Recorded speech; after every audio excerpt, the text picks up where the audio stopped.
അസ്സലാമു അലൈക്കും വറഹ്മത്തുള്ളാഹി.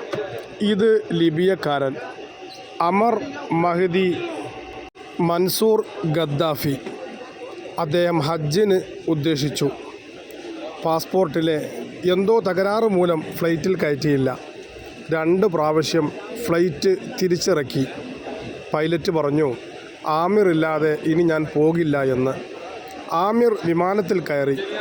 വിമാനം സസന്തോഷം പറന്നുയർന്നു. മക്കയിലെത്തി ഉംറ നിർവഹിച്ചു, ഹജ്ജിനൊരുങ്ങി. അപ്പോഴാണ് ആ വാർത്ത വരുന്നത്.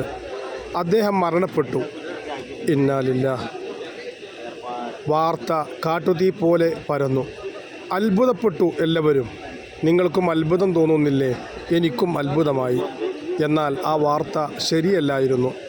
അദ്ദേഹം മരണപ്പെട്ടിട്ടില്ല. അത് വ്യാജ വാർത്തയാണ്. അദ്ദേഹം ജീവിച്ചിരിപ്പുണ്ട്. വിശുദ്ധ അറഫയിൽ അദ്ദേഹം എത്തി എന്നാണ് വിവരം. അദ്ദേഹത്തിനും നമുക്കും അള്ളാഹു ആയുസ്സും ആരോഗ്യവും പ്രദാനം ചെയ്യട്ടെ. ആമീൻ. അസ്സലാമു അലൈക്കും വറഹ്മത്തുള്ളാഹി.